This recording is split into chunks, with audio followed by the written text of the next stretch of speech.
recording. One or two people have asked me to record, or they're unable to make it. Yeah, so some mornings when I come to doing this call, everything's kind of laid out in my head in a very kind of organised way, and I know exactly what it is that I'm coming to talk about. And then some mornings I arrive and I just think to myself, you know, fragments of ideas going round in my head. But that's never stopped me from kind of carrying on, burbling on. And so, and one of the first things that came to mind in sort of the subject list of kind of odd things that I fancied talking about was the value of time. And it was just that when I was discussing something with my wife this morning, she said to me, it seems like an awful long time since Christmas. And it suddenly struck me just how long a time it does seem to have been. It's astonishing that, it sometimes at this time of the year, and we're exactly 1st of July, halfway through the year, as it were, that it, can seem like Christmas was just round the corner. And one of the interesting things about the coronavirus time, I find, is that the value of time has changed significantly in this time whilst we've been sort of working with our coronavirus pandemic, whatever you think about it. Clearly, everybody has different views as to whether it should have been handled better, blah blah blah. But one of the odd things about it is that it has had this effect of of kind of changing the value of time. I don't know if you've experienced it, but it seems to have been the way for me. That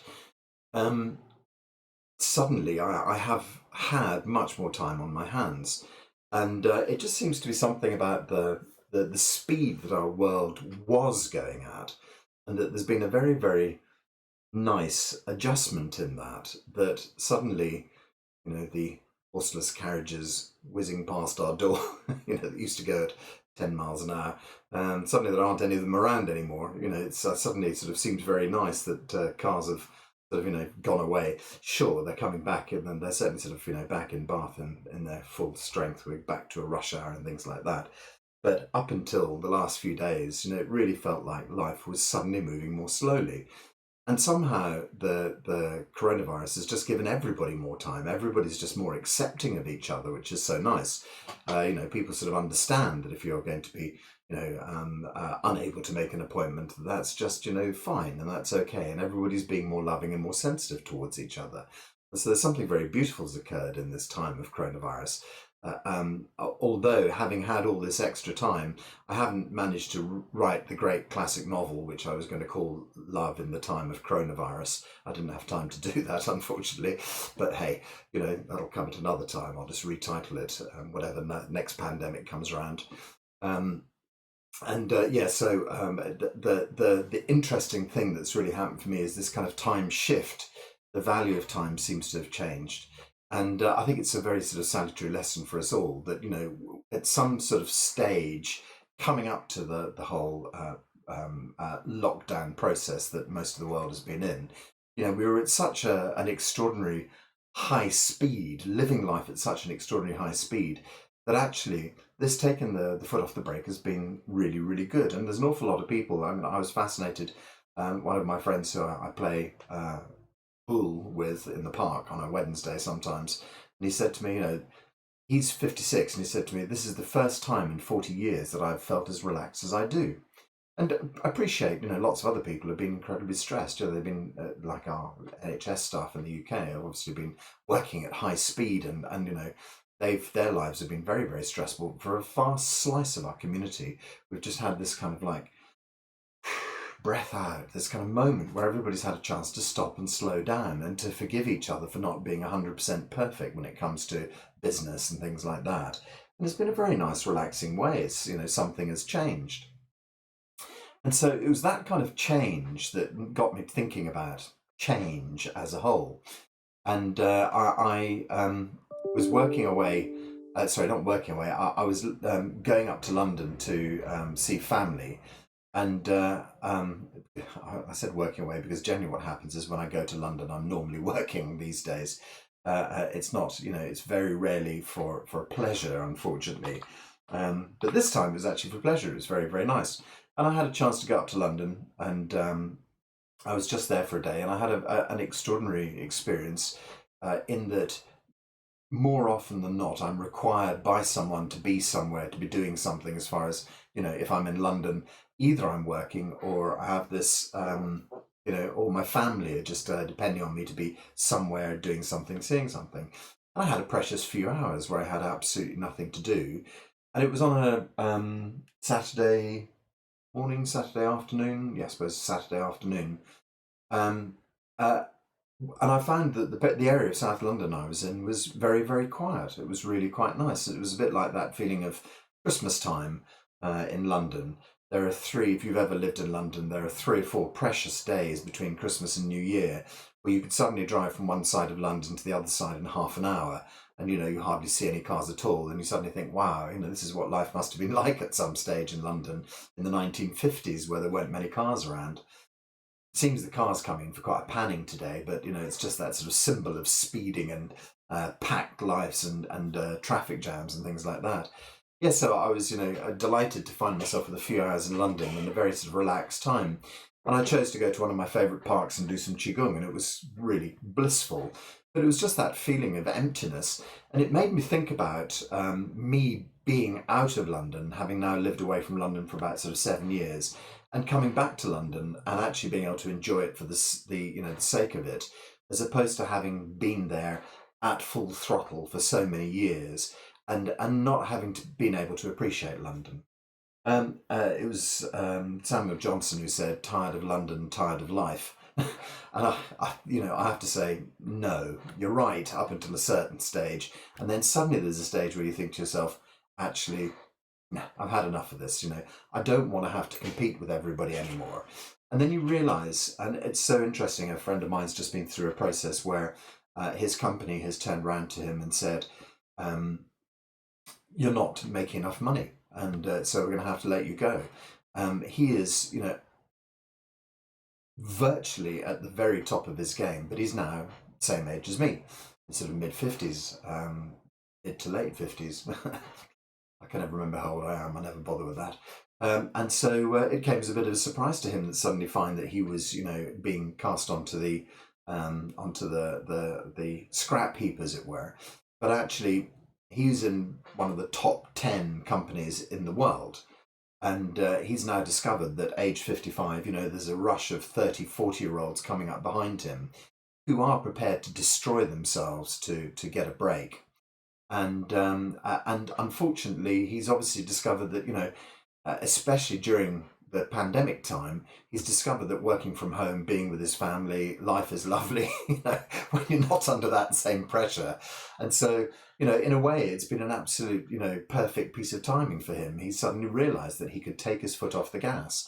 And the fact of and the real truth of the matter, when you look at it, is that he may have been playing for one of the top Premiership sides, and he's lasted a good amount of time in it. But if he falls down into one of the lower Premiership sides, he's still right at the very top, and his earning potential is very good. But he can just take his foot off the gas a little bit, and it's that kind of thinking. Oh, right, okay, it's not actually a disaster. The universe has given me a very, very nice story. And the point was there any point in him actually looking at that and raging against the whole thing, or just sitting back and thinking, yeah, all right, fair enough, younger people coming through, that's okay. And from his perspective, it doesn't mean that he's leaving London, he's leaving the rat race. He's still going to be in the middle of it, but he's just going to be going 10% slower than he was before. And that's a natural, course in our own lives. That's how it works for us. And just as a side note to that, when I arrived in Bath, I sat here for a couple of weeks at home, no job, no classes, nothing, just a meager pot to kind of to get set up on. I just took a huge breath out, and I just thought, oh, it really feels fantastic. I don't care. I really don't care. And the opportunity for me to leave Bath, to leave London, had come about by a set of circumstances. My wife and I had basically sort of drifted apart quite a few years before, about sort of 7 years beforehand, and we hadn't. It hadn't been difficult. It had just been an acknowledgement that what we were in was no longer serving us, and we were able to just gently sort of demerge ourselves without destroying everything in the family and each other and so forth. We just took a sort of adult view that it would be a good idea for us to stop, you know, going around the same negative circles, and that we could just try and be friends and carry on along, a parallel path. And so, and that we did. But it had come, 7 years later to the point where she had decided that what she would like to do would be to start up a new business and buy a new home. And that we still had our family home together. And just to try and demonstrate how things had worked between us, I'd left the family home for a few years, but I used to come back every time she went away. I'd, stay in the house and look after the kids. And then eventually she decided she wanted to travel. And so she then said, would I like to move back into the house with my new wife? Which is, quite an extraordinary thing if you think about it. I look back at that and I think to myself, such a blessing the two of us managed to handle it so well. And I hope, in 10 years' time, when we again sort of sit down and review how everything worked, that we still believe that, that we that we did pull it, it's as good in my head as it really was. And I think it is. I hope it is. I hope she still feels that same way about it as well. So undamaged, nice sharing and all that sort of stuff. But the time came when she wanted to try and get some funds out of the house, and it just seemed the obvious thing to do was for me to also make a life change. And that life change again, I mean, I could have scrabbled around. I could have upped the amount of days I was working for a computer company at that stage to cover the mortgage cost of buying her out, and all the sort of the technicalities. If I'd wanted to really push it, I could have pushed it. But there were other things that were interesting me, and Qigong was becoming more and more important to me. And I just thought to myself, yeah, it's time, for me to make this change. All the signs are there. The doorways are there. The question is, do you choose to open them or not? And it's those times when you choose to, swim against the tide or just flow with it. And that's the sort of the essence of Taoism as a whole, is being in the flow of nature. And I think I've become much better at recognizing those doorways and being able to take them, as opposed to just doing what I think is the obvious thing to do, and pushing ahead for more money and things like that. And so several times in my life there have been key turning points, and those key turning points have really seemed like cliff edges. And I always have a phrase up on my sort of board, which let me see. Hmm,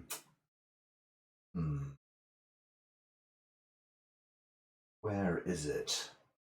Oh, it seems to have disappeared. That's interesting, isn't it? They sort of come to hand when I need them.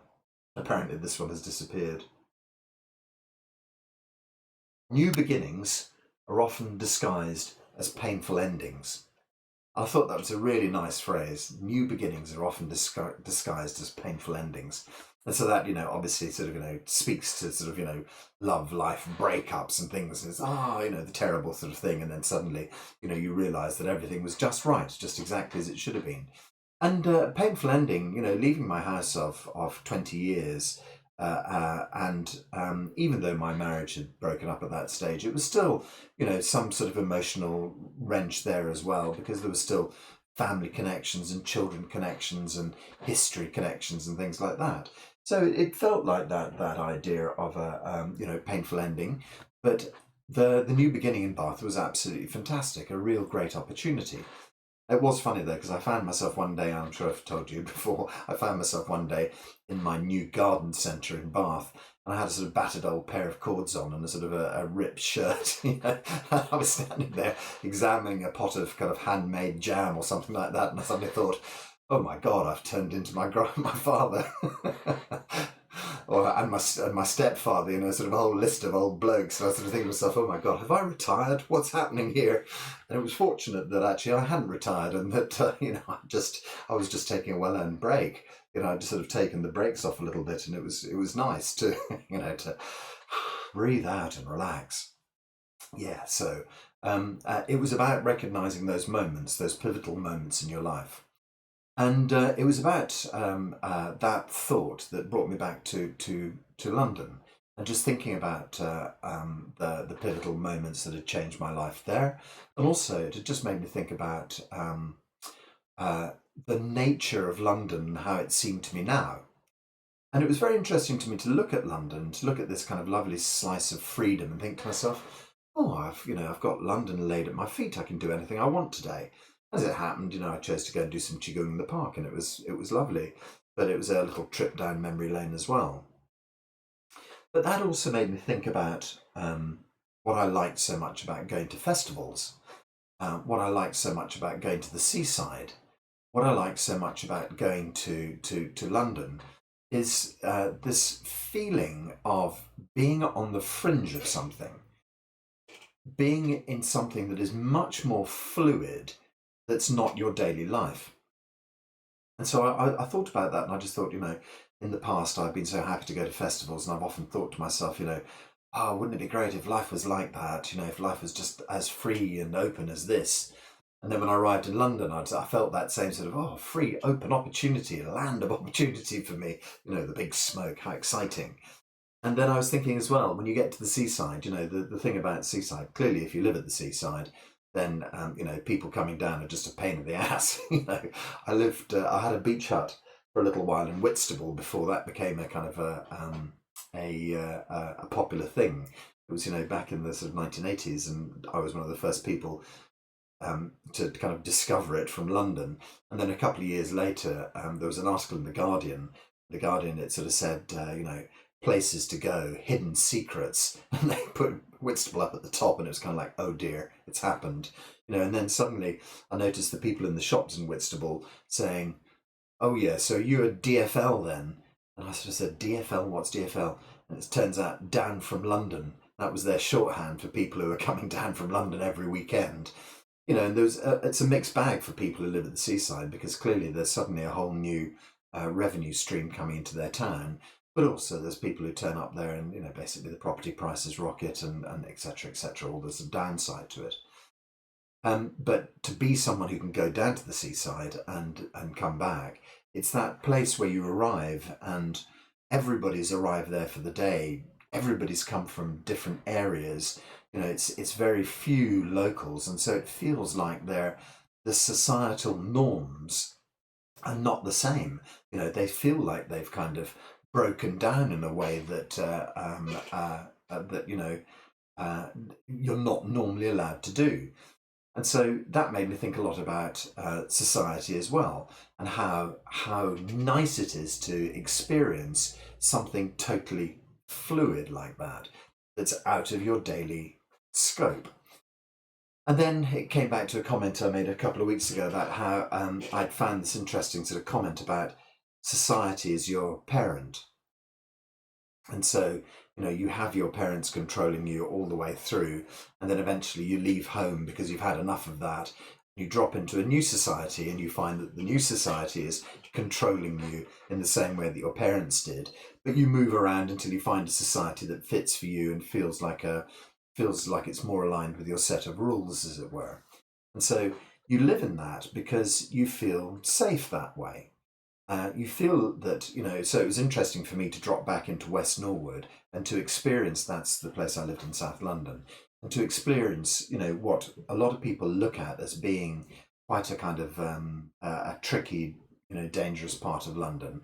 And for me to look at it and see how at home I felt there, I recognised all the shops. I knew that I would know the shopkeepers still. Everything was more or less structurally in place. And clearly, a lot of people have moved on as I have. But it still felt that I could drop back in there at any time and, still feel like that was part of my home. And so there was a little sort of slice of that society that still stood in place for me, that I was able to feel I could connect back to. And it's interesting how, one man's terrorist is another man's freedom fighter. You look at sort of me for West Norwood, didn't seem like a scary place at all. But when my sister used to come and visit West Norwood, it was kind of like, oh my God, this is a very scary place. And I think, no, it's not. What are you talking about? This is my hometown. And so, it is about this idea of understanding the local society around you, feeling comfortable in the local society around you, and feeling that, you know how it supports you, and you know how the support kind of mechanisms and levers work. So now in Bath, I feel it sadly, Bath is a very kind of white middle class place.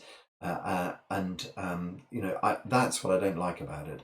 What I do like about it is that there is a huge amount of students here, which make it feel much more cosmopolitan. And that's the thing it has. But during the time when the students are gone and it's just sort of Bath residents, there's some extraordinary figure. They say it goes for from 80,000 people in the down seasons to 1.25 million in the up season. You think to yourself, wow, that's an extraordinary spread. But in the up seasons, it feels like a sort of a genuinely open society. In the down season, it can feel really a bit kind of Somerset countryside. And so, but nevertheless, the structure and size of it makes me feel safe and complete. I understand it. I don't feel threatened. It feels like a very nice place to be. And yet, it's still interesting to see that if I go down to the seaside, I feel like this kind of break in society where I could be anyone and I could do anything, and behave however you like. Which is probably why there's so many sort of drunk people at the seaside in punch ups, I suppose, because people have that sort of freedom, and then they suddenly, well, anyway, you get it. So yeah, so one of the thoughts was this idea of society, living on the fringes of society, but also the opportunity to take breaks when you see them. And so we realize that we live cast in this kind of net of our lives, this structure that holds us in place. And from time to time, we break out of that structure, but we always know that you can come back from the seaside and your house will be there. But there are the one or two times when there are serious cliffs to jump off. And the question is, do you trust? What do you trust? How do you trust that? And that in itself is a whole conversation for another time, I suspect. But and from my perspective that what I like to do is I like to read the I Ching and ask a question. What happens if I move to Bath? And then you get a kind of like a little ray of light. If every time you flip a coin, it comes up 50-50 over a period of time. You know, being able to read something like the I Ching is like giving yourself 51-49 in your favor. It's just a tiny little sort of chink of something that you think, interesting. That just gives me a little angle on this that helps me just to make a decision. And so it's like a good advisor in your ear. And so for me, when it comes to those crucial decisions, there's this moment in time where I feel like I have a safety advisor, as it were, who can just kind of help me move myself slightly forward. And so one of the crucial things here is, what do you trust? And trusting is an awful lot of there's an awful lot of sort of difficult things involved in that. I often use my pendulum just as a shorthand. Like, is it a good idea for me to take this vitamin? I've got my little pendulum that I sort of, I've learned to use, and it goes one way for yes, and it goes the other way. It goes sideways for no, and so it's a kind of like a shorthand. If I think, is it a good time to go and do this? I'll just quickly look at that pendulum, and again, maybe if it's 51-49, even a tiny bit in my favour, it just helps, to tip things. So yeah, so it's about decision making, isn't it? And every single pivotal moment in your life, are you listening to yourself? Are you making the right decisions? There's only one way to find out, is to make those decisions and discover, how good or how bad it goes. And the times it doesn't go well, you have to stop and think to yourself, that was interesting. What's come about? Why has this occurred to me? I seem to have, made a mistake here. This was a bad choice. Why has it turned out to be a bad choice? And then you have to look at the decision making process. And more often than not, you discover that when you've made that decision, that you actually have made it in haste and you haven't really stopped to think about it. And so, yeah, and that's that. I often refer to this process I've been thinking of, which is, people say, take a deep breath, just stop and pause for a moment. For me, it's this idea of, before you go through a doorway, just stop for a moment and have a think about what's going to be on the other side and how you're going to kind of deal with it. So that's another one of my sort of, decision making processes is, for instance, if I'm about to go to a meeting with somebody, and a Skype call is now the kind of like, the standard. Just before you set off and you think to yourself, how do I want this to play out? I set my intention for it. How do I want this next class to be? How do I want this next call to be? How do I want this next moment, this next meeting, this next interaction? I have to sort something out with my wife, stop for a moment, think about the best way to approach that and how I would like that to turn out, from my perspective, how I'd like it to turn out from her perspective, and try not to put too much judgment into that. And then, very, very carefully make a considered move. So it's about taking a pause for thought before you step into it. And then the other thing is having no attachment to the outcome. So that's one of the tricky ones as well. I suppose it might be a time to to tell you a joke. A Zen student who kind of goes to his master and he says, "Master, is it okay to use email?" The Zen master says, "Yes, but no attachments." Which I think's all right. Yeah, but no attachment, that's it, no attachment to the outcome. And that's probably the most tricky thing is um, how do you kind of like, move through, find the result from it, and not be kind of, I suppose, hammered by the result. So this comes all the way back to the swimming in the stream of life, the Tao, the being at one with everything. If every single thing in your life is judged as being good or bad, if every single thing has this kind of like weight attached to it, then attached to it, there it is again, it's that attachment that you put onto things.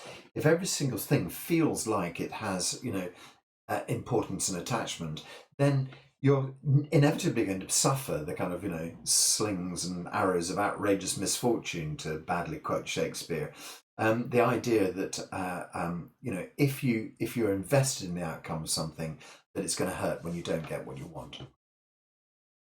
And so it seems very difficult to live a life without attachment. But actually, living a life without attachment also requires you to live a life without judgment.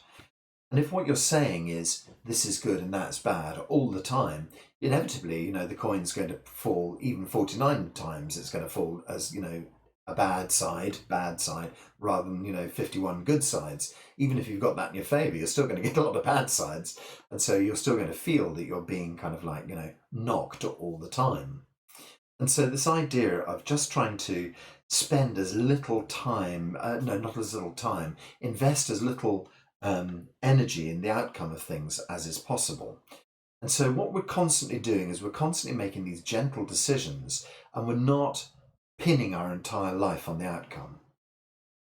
And that's why when it comes to having, say, a reading from the I Ching, it's best to gently ask questions along the lines of, how would it be? What would happen if I do this? And just to sort of see, to give yourself the possibilities, to explore the possibilities. And so if you're saying to yourself, what would happen if I decide to move to Bath? And that's, rather than saying, well, there's no other opportunity here, I'm just going to have to do it. And then, and you hit it, and then it comes crashing down, and you think, oh, God, why did I do that? That's interesting. That phone's never rung. Sorry, excuse that. That'll go into the answer phone in a moment. That's the bat phone. It hardly ever rings. I have to leave quickly, change into my bat costume. Yeah, so there's this. If you're investing everything, and what you tend to do is to lunge for decisions, you have this constant possibility that it won't work out and that you're going to end up in a very sort of broken way with it. But if you're gently questioning and thinking to yourself, this seems like a good possibility, and what do I have to lose by it? And if you understand what you have to lose by it, and you've thought that through, then you have a much easier passage. You have a much easier set of possibilities. You think to yourself, well, the downside to and I'm in the process of looking at a new house and signing a new contract on it. And I think it seems like the right place, and it all seems to be well augured for my move and things like that. But to get into the negotiation, I had to put £200 down. And, that was about thinking about, if I lost it, I would feel unhappy about that process. If it turns out to be a difficult process and turns out to be right, My maximum loss is £200. I can manage that. In the overall scheme of things, that's not going to destroy me. So that feels like a good decision to make. I feel like there's very little downside to that. It feels like it's deep inside, it's pointing in the right direction. I'll put my £200 down and continue along the road to see if everything works out all right. So if in, a week's time, I read in the news that there's an abattoir being built on in place of the house that's in front of it, I'll be able to go, all right, okay, fair enough, then we'll just cancel that, and I'll have lost my £200, but at least it doesn't seem to have been a disaster, as opposed to just saying, I can't make my mind up. I don't know. I can't. Oh God, somebody else has taken the house. It's better to take each decision, think it through, weigh it gently, see how it feels in your heart, not in your head. So that's one of the most difficult things we have to teach ourselves, is to think with our heart. And it's no coincidence that in Chinese medicine, the symbol for heart is actually, let me just see if I can find the symbol for heart. That seems to be something I might have written down on my board. The Chinese character for, oh no, I was wrong. The Chinese character for busy is lose heart. Okay, so that's not the right thing. The when we look at the Chinese character for heart, we see that it implies heart and mind, and so the two of them are intimately connected, heart, mind, and so yeah, we have this idea that it's not just mind that does the logical thinking for things. It also has to be heart that presents itself. Okay, so I'm talking about sort of thought-making process, how best to move through these things, and how best to not damage yourself. So I suppose the last comment to make there is around the story of judgment.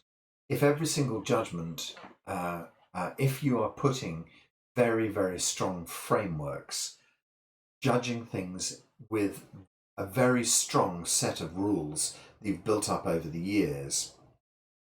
And I've just been working with a client who has, the sort of has had bitter blows all along. Actually, it tends to be that all of my clients have come through this.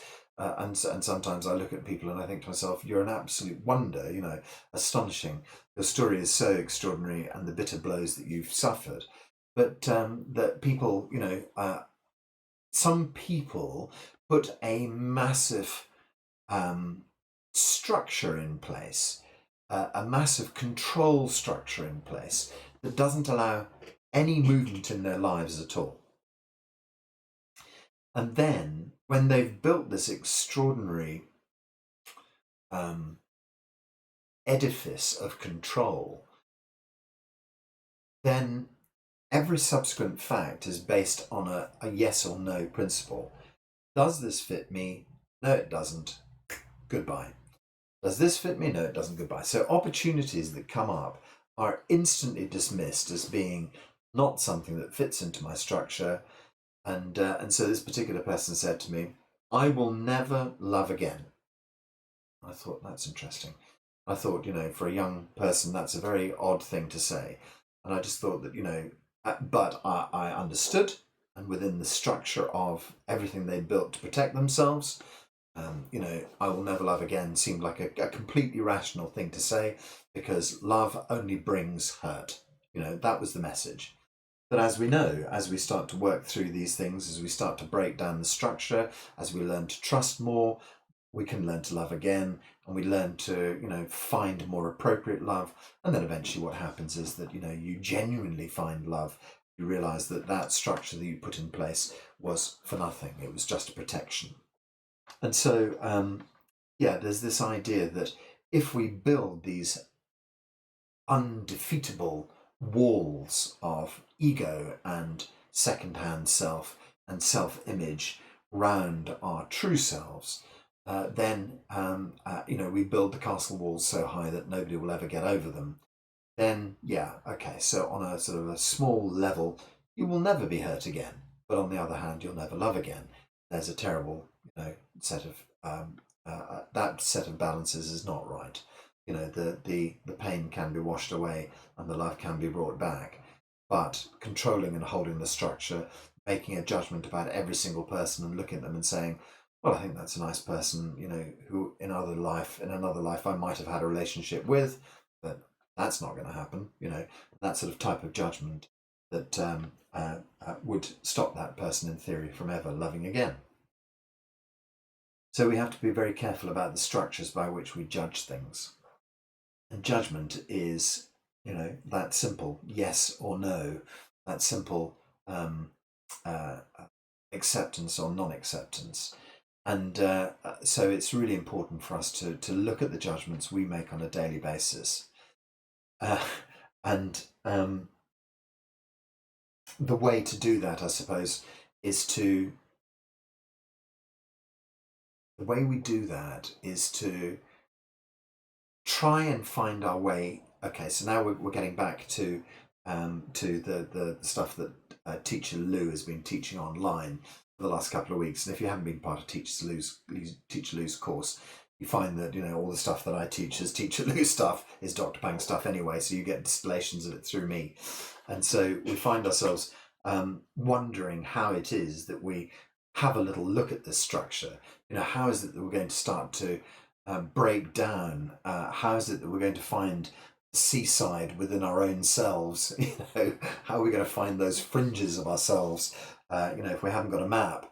And there was something I caught an amusing comment last night from I have no idea where I saw it, but it was someone saying the funny series that used to be on TV called Blackadder, and Blackadder sets forth.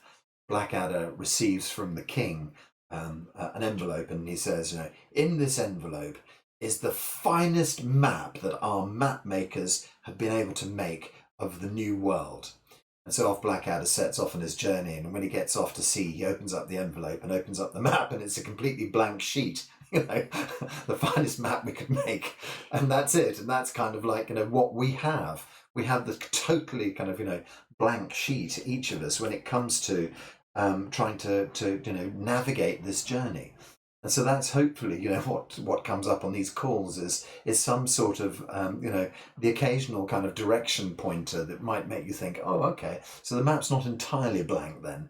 And certainly that's the sort of the journey that I've been working on with Teacher Lou, is to try and gain some understanding of what's on this map, or the sort of rub lemon on the paper and discover there's a hidden map underneath it, kind of thing, that someone's put in invisible ink.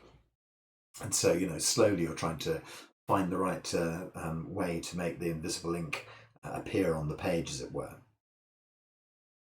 And so what we're trying to do is we're trying to step out of daily life, and we're trying to stand back and look at Jeremy from a distance with no attachment to Jeremy at all. And we can stare back at Jeremy and go, wow, what made him do that? Why did he shout at that driver? What was that about? Where did that pattern come from? I must say these days I'm much better than that than I used to be. But that was one of the sort of the last, I say the last, every time you get rid of something, you find something new. But that was one of the sort of last vestiges of sort of the old angry Jeremy, was the feeling that other drivers were doing things to me. That they had come out today with the intent of upsetting me as best they could. Why would you do that? Why would you cut in like that? And I thought about it for a long time, actually, and I realised that it's societal structure again, and that I always illustrate it with the perfect piece of road in West Norwood that I used to have to go around on a daily basis. If you can imagine a city block, which is basically an enormous, great big roundabout. And if you want to go round it the right way, you have to be in the right lane. But where you start to turn to go right into West Norwood, the whole sort of major South Circular comes past you from Brixton heading on to Crystal Palace and so forth, Catford. And there's this little right turn, and it's only one lane. You have to be in the right lane. There's inevitably a lot of cars in that lane.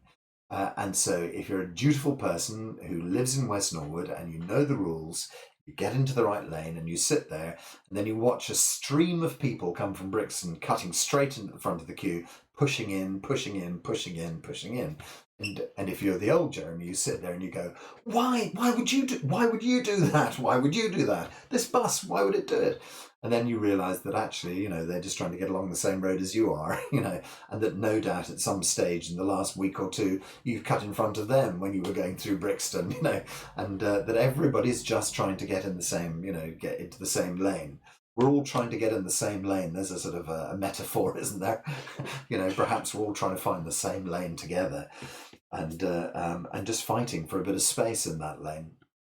And so the old Jeremy used to get very cross because my judgment was, that person's doing this to me. They've come out today to upset me.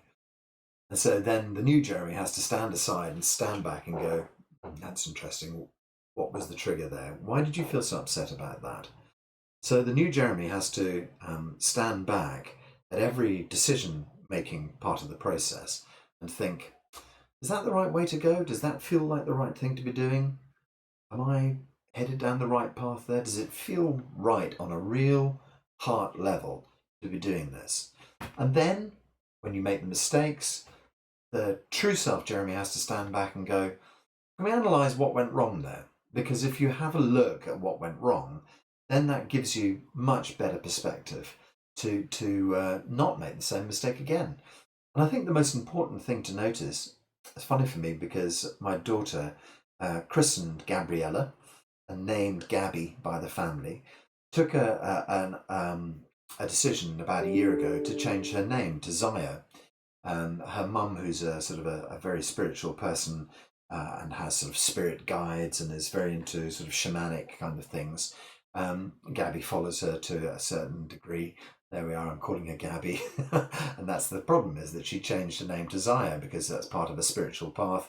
She's an artist, she's a musician, she's changed her name to Zaya.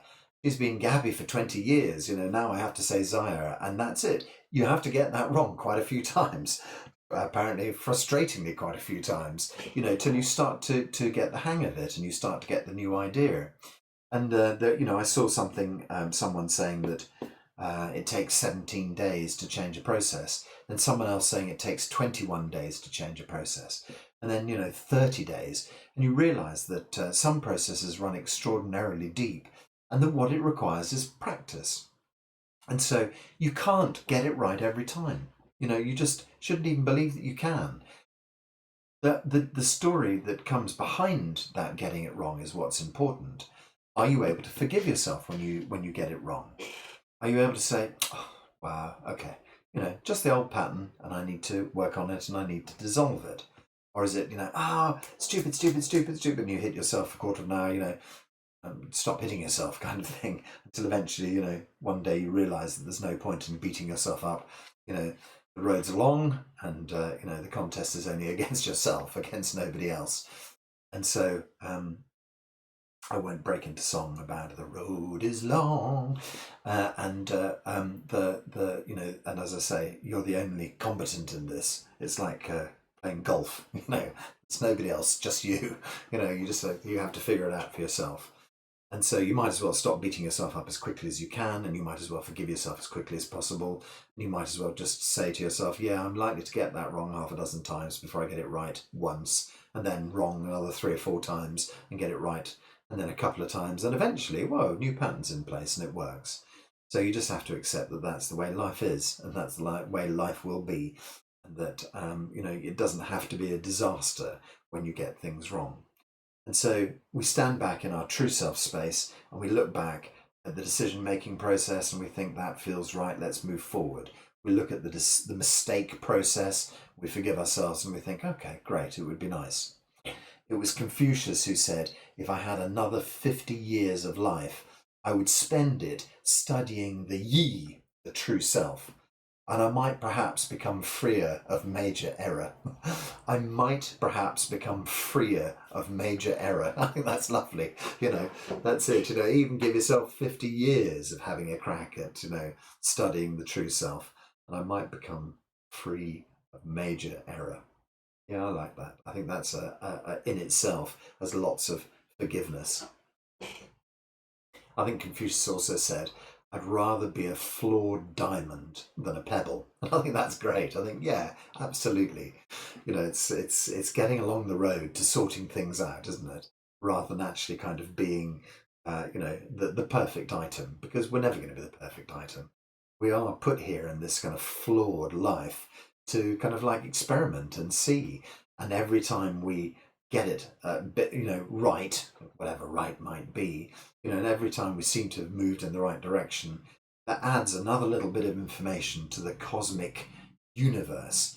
The development of your own yi, the development of your own true self, adds to the development of overall consciousness of God knowing itself.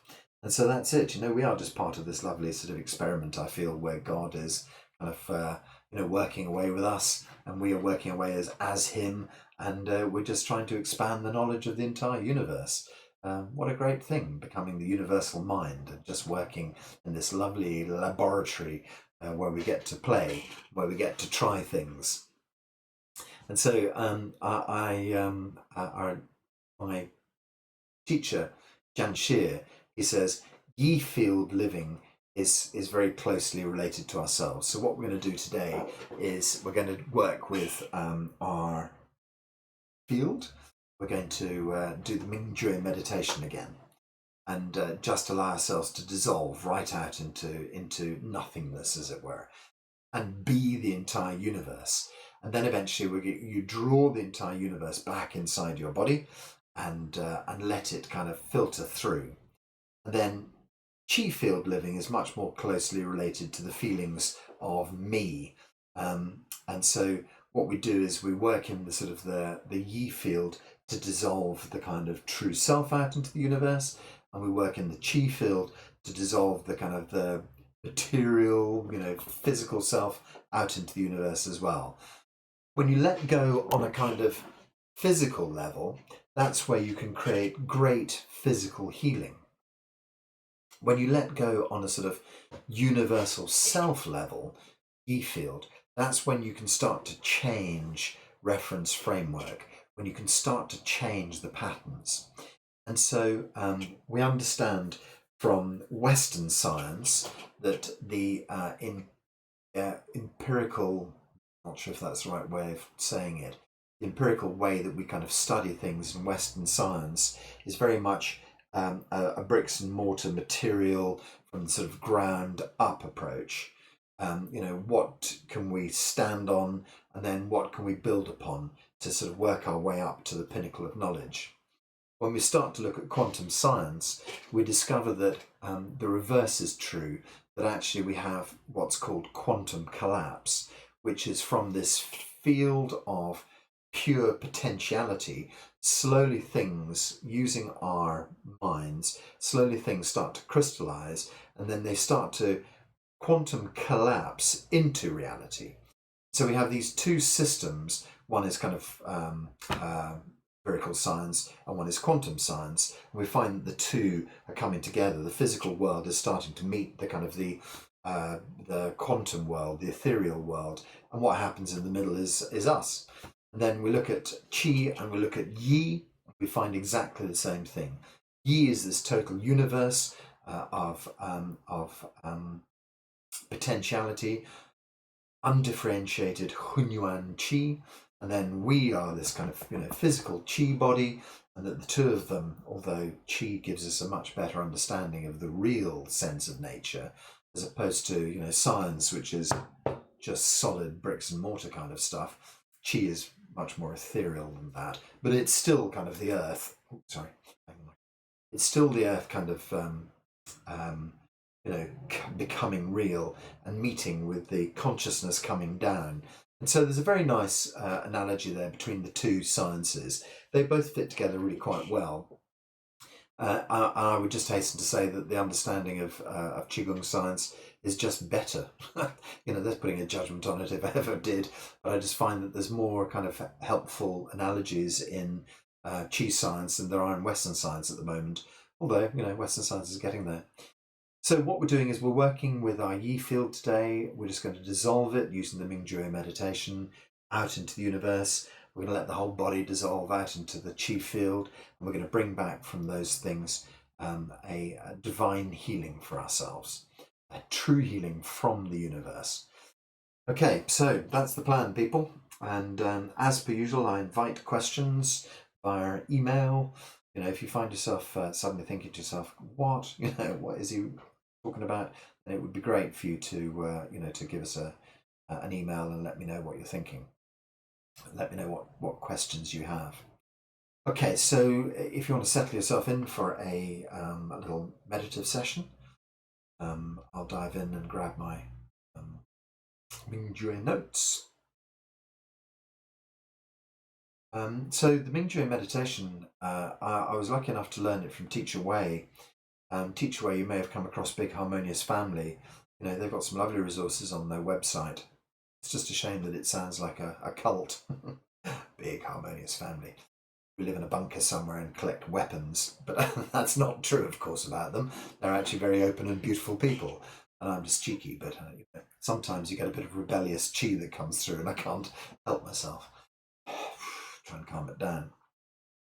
And Ming Jue was taught by Dr. Pang, and I think what you find is that, over the 2-year program that the teachers were on, and depending, I suppose, on the development of that program as well, because it ran for nearly 10 years, I think, and turned out 500-600 different teachers out of his program.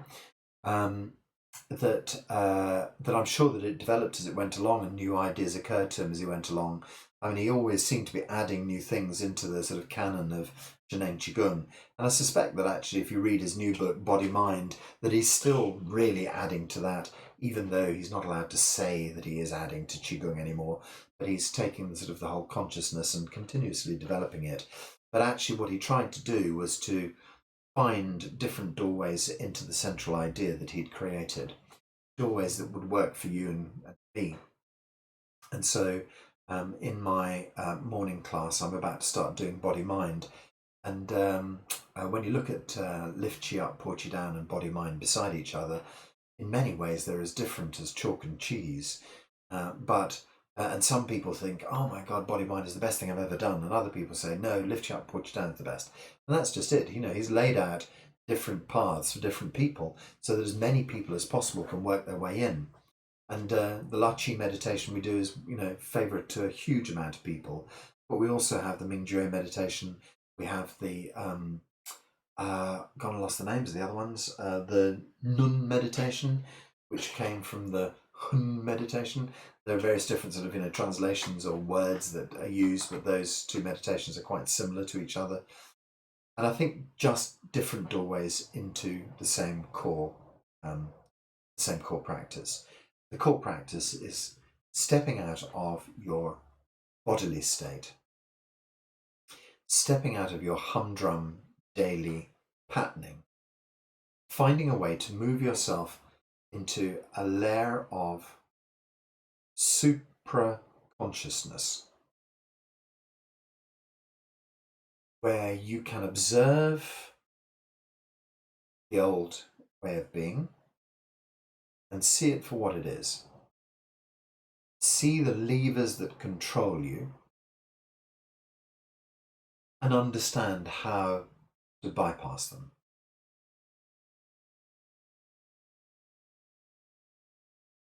Yeah, so when we find this state, this true self state, it can flicker in and flicker out. You feel it, you touch it, you think to yourself, this feels like bliss, this feels like the universe, this feels like a moment of absolute depth and clarity. And then you think to yourself, "Oh, I found myself, my true self," and then it pop like a pop bubble, it's gone.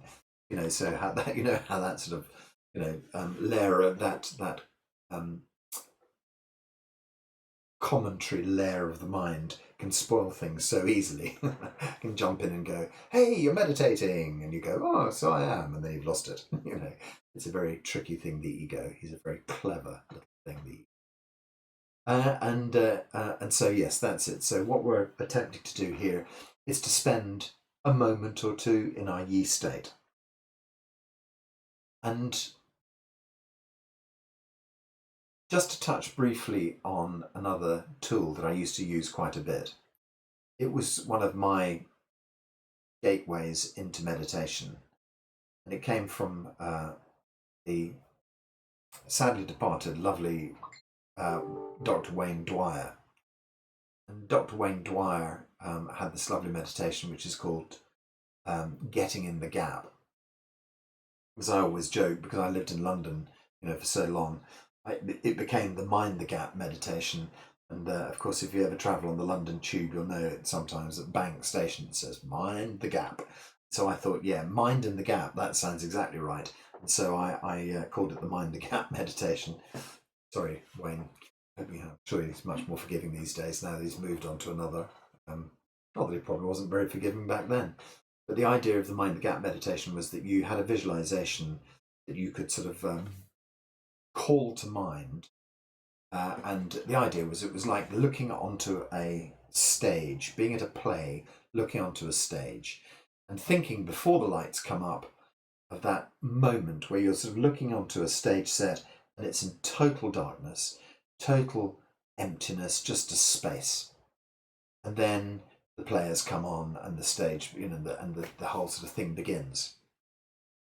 So his idea was to get into the gaps between performances. You could look it up. I can send you a link, whatever. I think actually on my resources page you'll find a little book there if you're interested in the meditation. It's a really good little tool. It comes with an audio and all that sort of stuff in the book. So there was this. There's this idea that what you do is that you distract your ego mind with this sort of glittery picture. Then you imagine the glittery picture moving to one side, and what you're left with is the cool, dark stage. And what happens is that the more you practice it, the more time you can spend in the cool, dark stage without anything going on. Inevitably, something will pop up, and you reset. Longer period of time. Pop up, reset. Longer and longer until actually you find that the actual resets become much quicker and the gaps become much longer. That with practice you stay in this empty, soft, gentle state for much more time, and that's exactly the gateway to the experience, the true self state. So for Dr. Pang, it's much more about going out into a state of consciousness, whereas this appeared to have been staying in a state of quietude.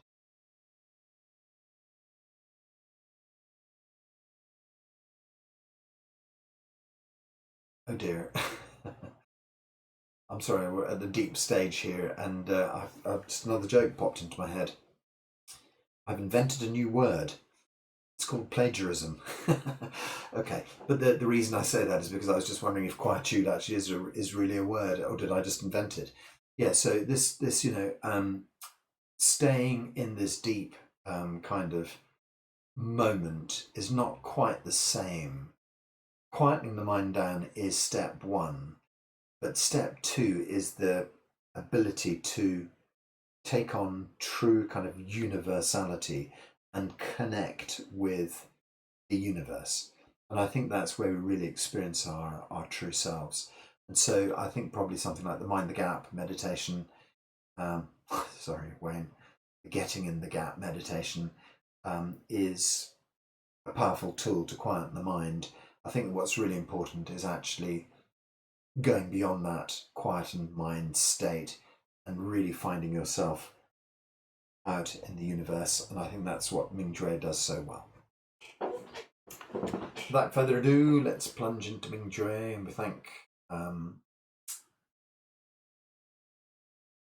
lovely teacher Wei for him having brought this from the Hushwa Centre, Dr. Pang's medicines hospital. And I think the point I was making about all these different teachers and all these and Dr. Pang's multitude of tools is that the reason that I don't know what the reason is that Teacher Wei focuses on that and none of the other teachers seem to.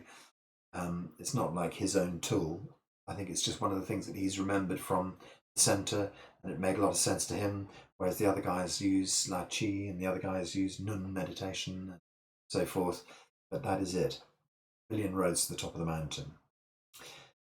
Okay, so find a comfortable sitting posture. Bring your mind back inside. So we find the center of our mind just by saying the words Shenji. So Shenji is the name of the area deep inside the center of your brain. It's called the Shenji Palace. So it sits behind your third eye, sits, I think, between your temples. As I've always mentioned, there's this dimple on the roof of your mouth. If you put your tongue right to the back, sometimes you can feel a little dimple on the roof of the mouth. I think that pineal gland is probably the space from a biological setting. But I think that's the area of energy where Shenji Palace sits. So we draw our minds back into Shenji Palace, into the center of the brain. And we can call Shenji just by saying So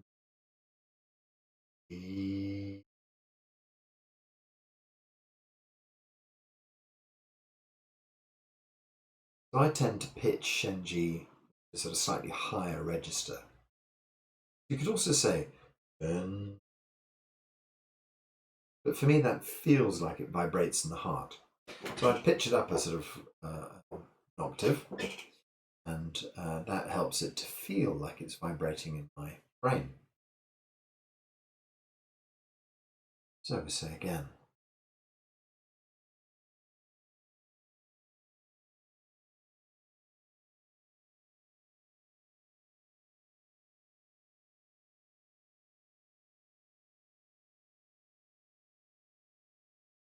Breathe in.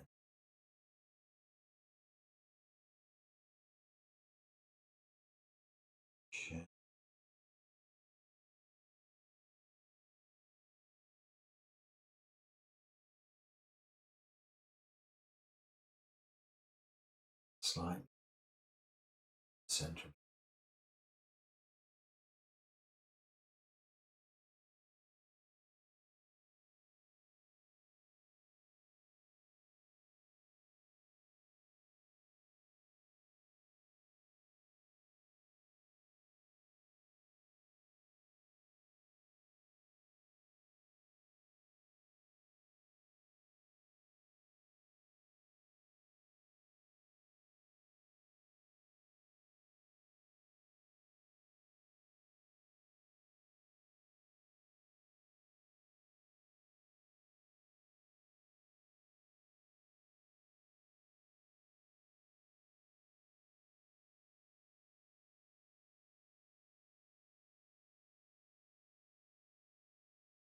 Deepen.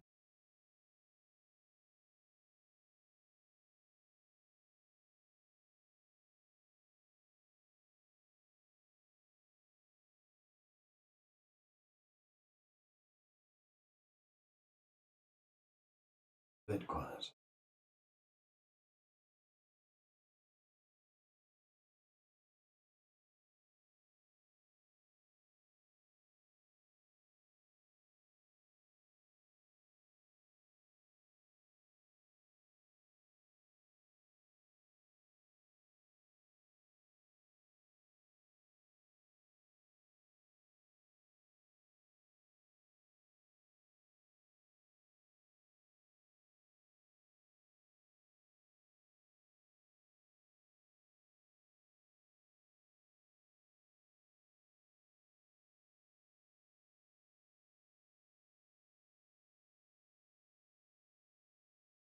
Couple more.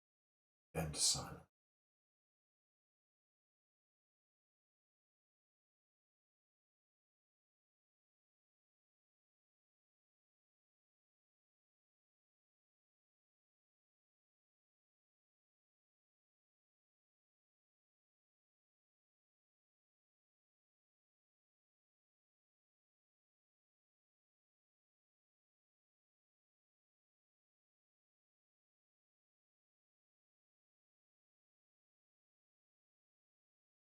Continue at the same speed, Benji, side and silence.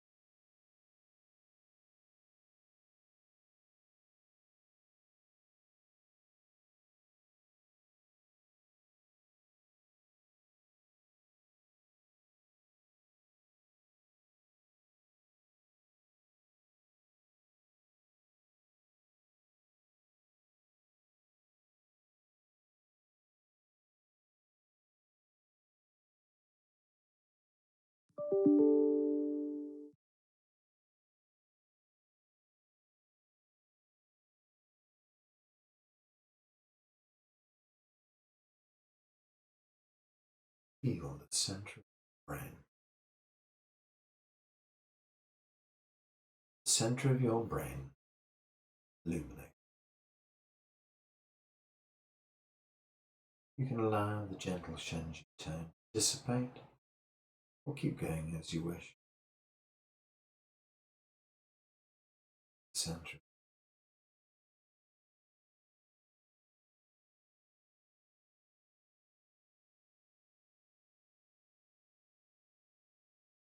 Take this gentle glow of illumination. Allow it to fill the whole head with light. All of the brain, skull, muscle, every bone, tendon, every part of your sensory systems, every bit of your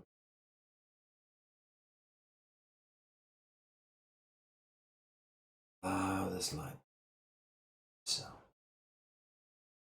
from the head into penetrating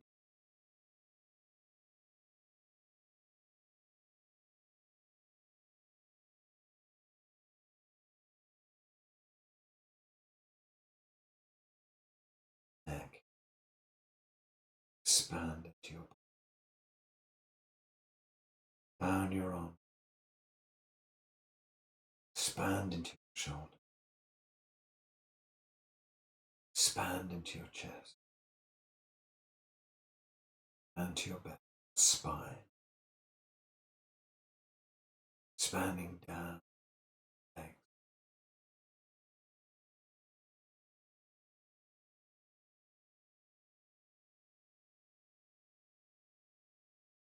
from the center of your brain, gently open. Allow the center of your brain to start to expand out to the universe. Just say Shenji once inside. Feel yourself vibrating out in the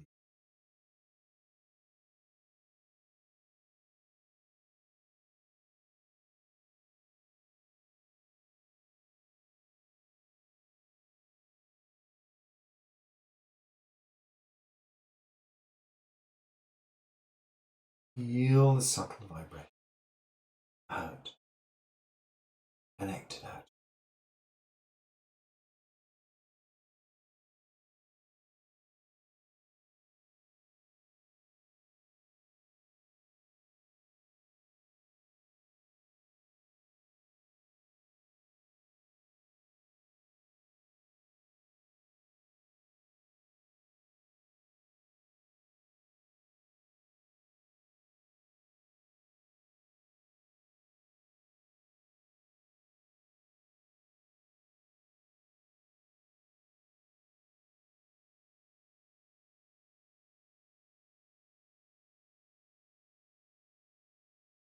Okay.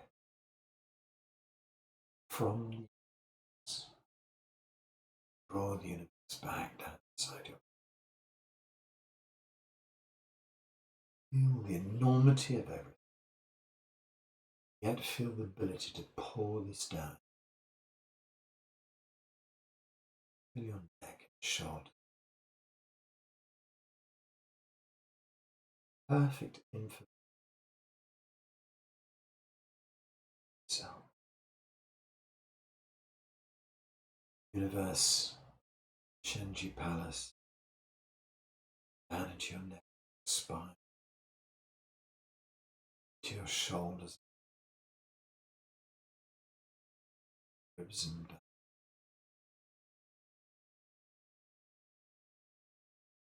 energy.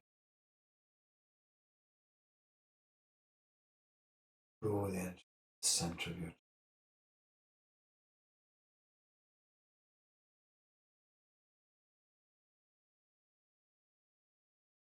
side.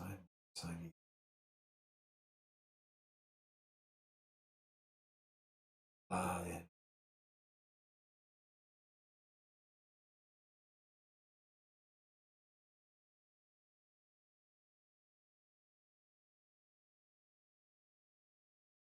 Feel this inside every cell of it. Allow the inside of your body to gently open up.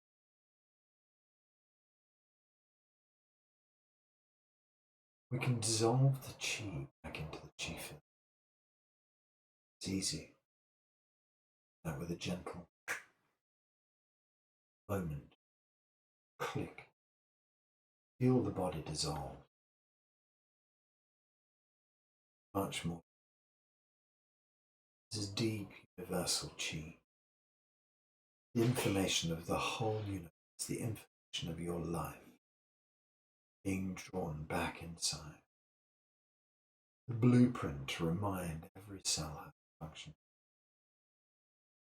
Taken back from, brought back.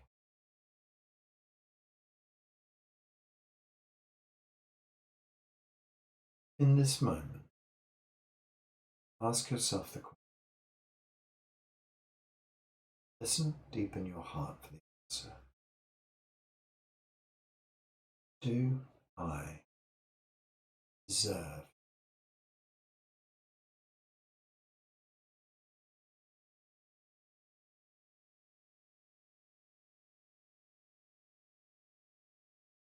deep in your do I deserve?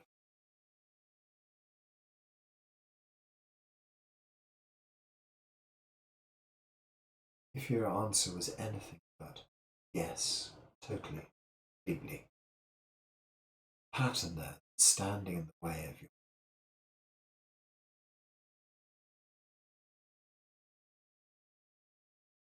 your answer was no.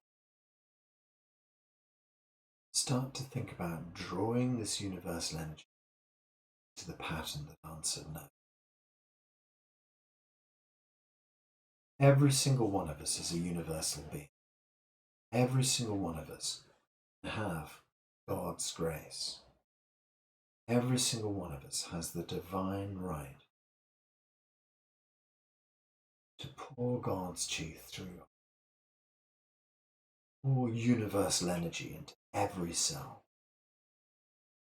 to realize that you are God and God is. Realize that the Yi of the universe be in every cell of your and inform every cell of your.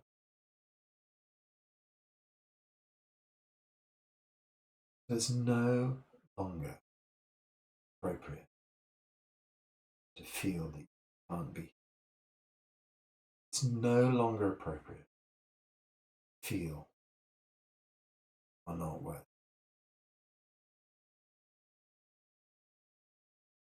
It's total and complete and utter healing brought about. Just like that.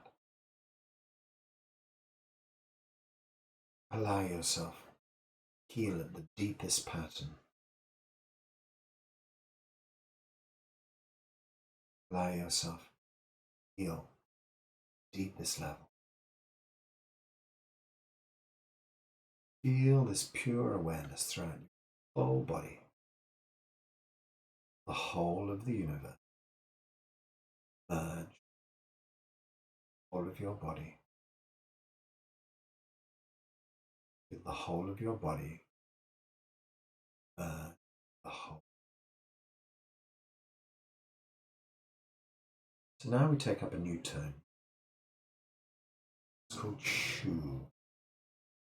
Shu clarifies, defines the chi.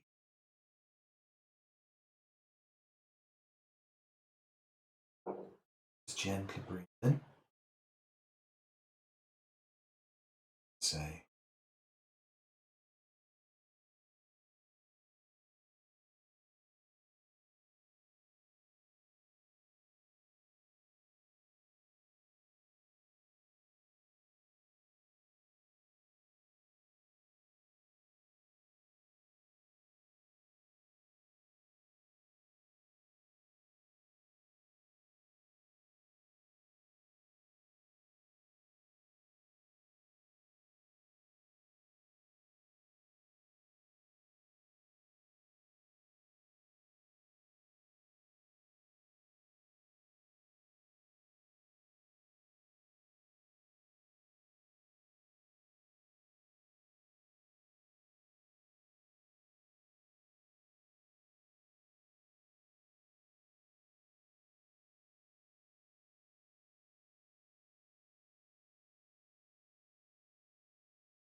Just continue to speak.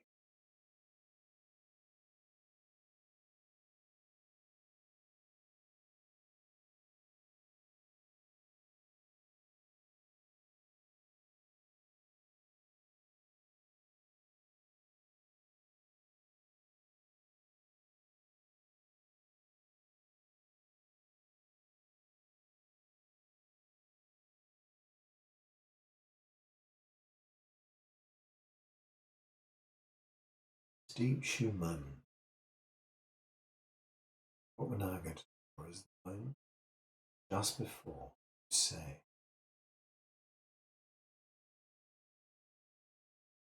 this is the moment of activity, of pure potentiality, total universality, absolute power.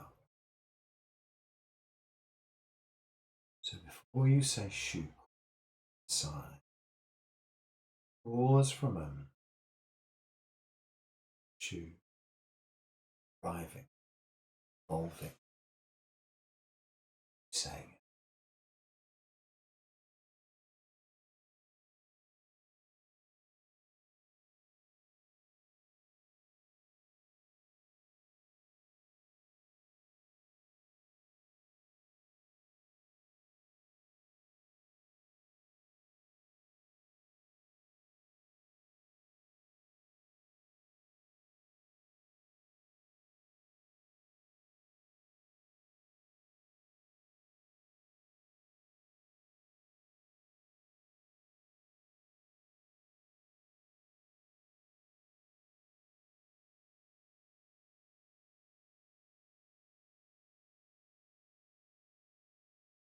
Say,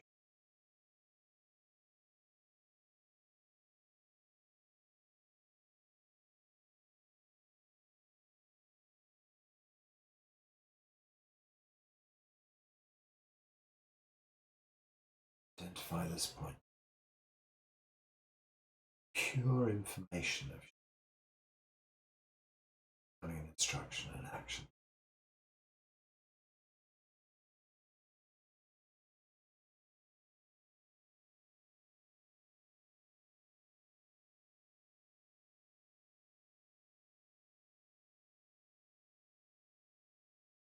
Moment, split second.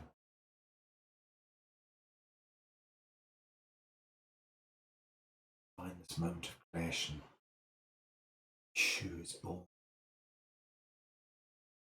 Thought, tone, melody. Look for that total.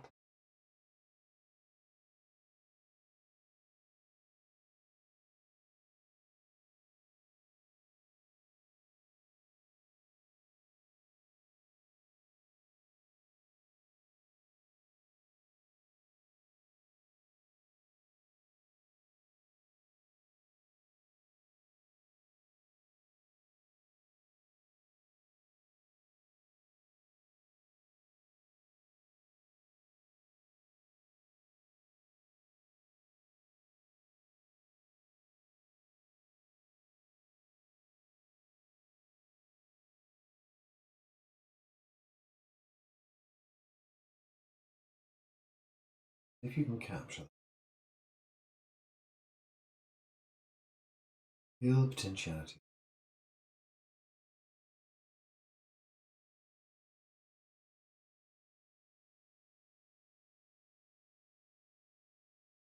So,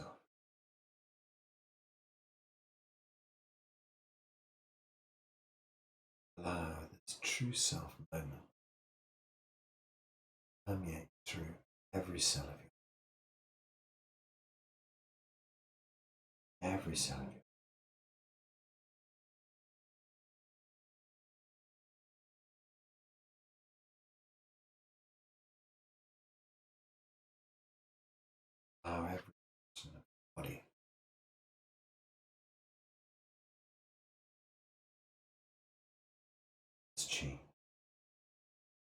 It's universal essence, universal compassion. Fill every cell of your. It's universal compassion. Allow this deep EUNT true self moment penetrate every.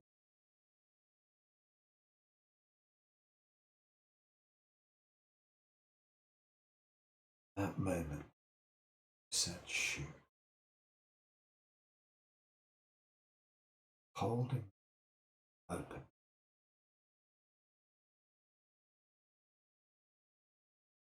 and breathing it all the way through your, casting it through every cell of potentiality, driven into every cell to heal it. Better than that, give this true moment of potentiality. Your intention is to send them unconditional love, passion. You can never damage it. All you do is just send them your love, send them your true essence moment, turning point of. So focus on someone you love. Not a specific problem. See that moment of E1T. Send it deep into that.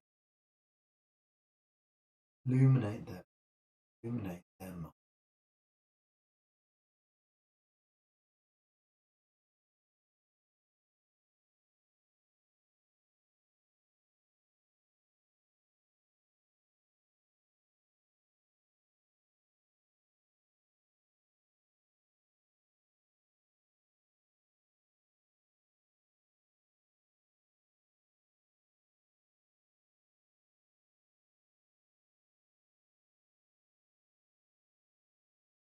Deep inside, deep inside, as you send this healing information, G2, prop up there. No time, no space. Instantaneous.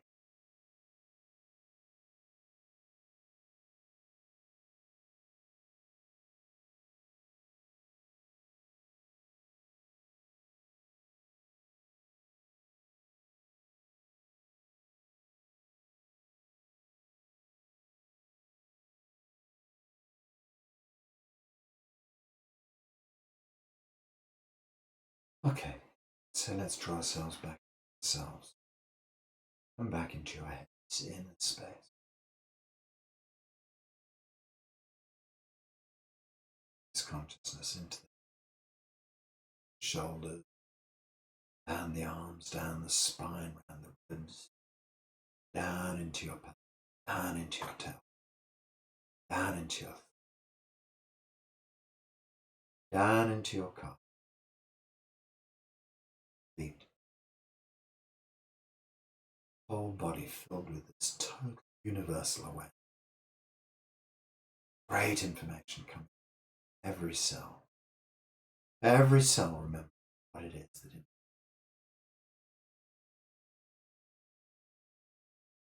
Stay in this harmonious state today. Use this E-self. Guide each of your judgments. Pull yourself away from snap decisions. Give yourself time.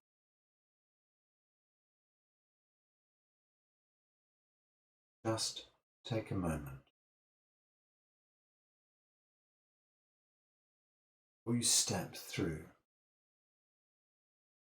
just take a moment. Feel yourself in this true self state.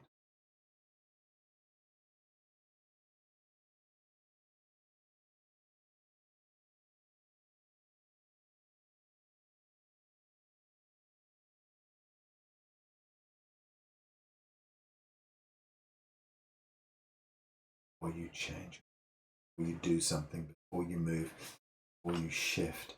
Find your true self state. Ask deep inside your heart.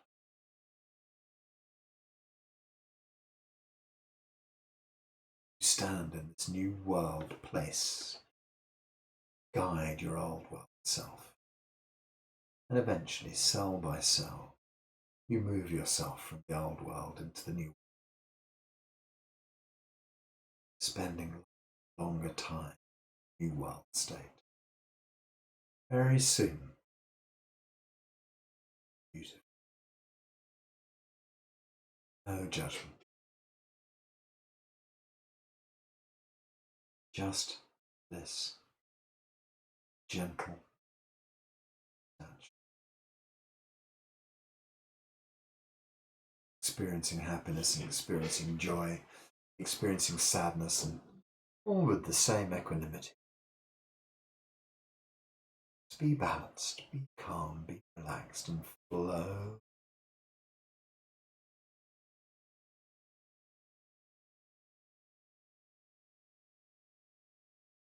Try and send healing to yourself and others all day from this lovely, harmonious place. And then gently draw your hands back, belly. Put the hands on the tummy. Just collect yourself back from the universe. Drawing yourself back into your head, drawing yourself back into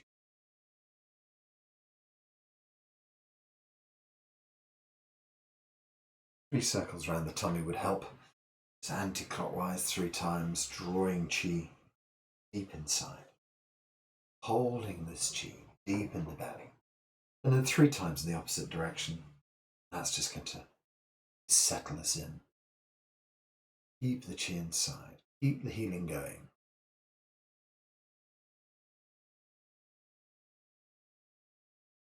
Feel your body. Perfect working. Feel your cells reinvigorated. Feel the information. Brand new information. Healing information deep in every cell. Balance information in every cell. Equanimity and peace throughout your whole body. And then as you sit there or stand there, just feel the field of light. Totally protected, your shield of chi. Everything in your body returning to perfect working order. All functions of your body normal. All functions normal. You are being of light inside your field of chi, totally safe. Relax. Great. And you release your hands by your side, slowly open your eyes, put a bit of a smile on your face. Wow. There a couple times. Okay, lovely people. Well, I hope you've really enjoyed yourself. Good. Get a thumbs up from Tony. That's nice. Yeah, I hope you've enjoyed that. And that's it. Try and stay in that state as often as you can today. Try and make that your place. Then from then onwards, everything else develops. The path unfolds beautifully in front of you. Let's say howla together. And we can finish off. I'm going to unmute everybody. My microphone's about to come off. I think I'm supposed to warn you. Okay, so there we're all unmuted. Let's say howla. Okay, 1, 2, howla. 1, 2, howla. 1, 2, howla. Thank you very much, everyone. Good to see you all. Classes tomorrow, 9:30, 6:30, or see. Oh, don't forget, this Sunday we've got a Body Mind Day. If anybody wants to come join us, it's up on the Three Monkeys website. You can have a look there. And I know we've got Lu and Ling as well, but we've kind of organised the timing so we can do most of Lu and Ling's Sunday's session and do the Body Mind Day as well. And don't forget, Lu and Ling have got a recording. So hopefully see you soon. Bye. Go well. Have a great day. Bye everyone. Bye.